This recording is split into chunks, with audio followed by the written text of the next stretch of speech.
I'm Councillor Roderick McLeod. I've been a councillor since 1999, so that's 13 years on the council.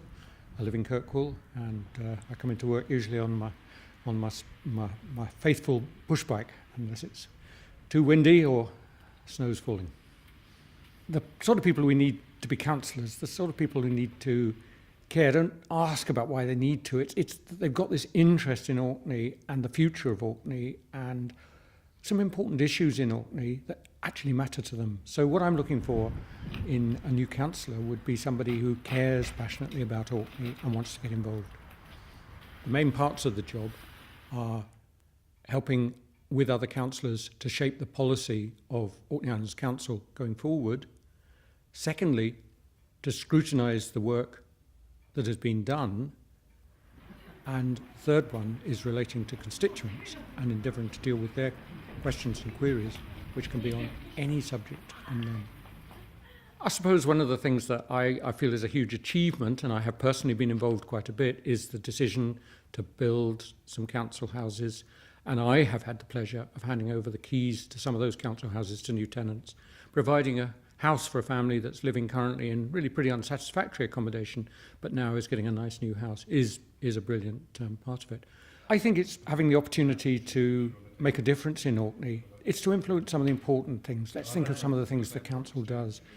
Providing schools is straightforward, but if we're short of resources, maintaining those schools is important as well, keeping them going, making sure we can afford to staff them. Providing play parks and sports facilities is important.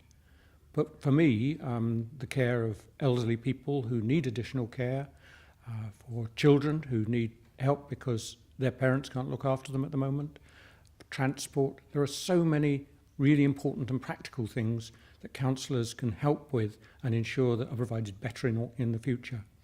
You're going to get the opinions of fellow councillors, you're going to get people buttonholing you in the street, people speaking on Radio Orkney or putting letters into postbag, you're going to get letters in the paper, all sorts of sources of information. And I think you need two things. One, the ability to sift this, weigh it up, and work out what is the right way to vote in any situation. And then to have the courage to do so. Whatever you do with 16,000 electors, you're not going to be popular with everybody. You've got to be prepared to accept that some of the things you do will not be popular.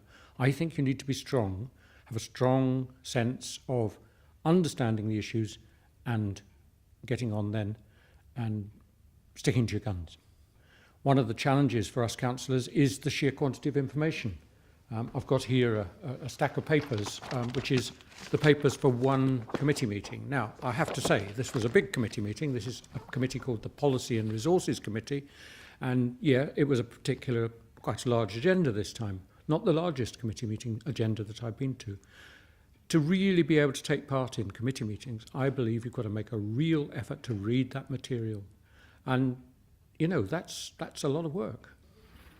Well, for me, I have to say one of the good bits is the people that you meet. The people that you meet around the chamber, your fellow councillors, the officials that you meet, many of whom I count as good friends, but also as people who are passionate about improving services in Orkney, and actually the people I've met out with the council through being a councillor. I've met some really interesting people over the years, and I will really miss this when I cease to be a councillor.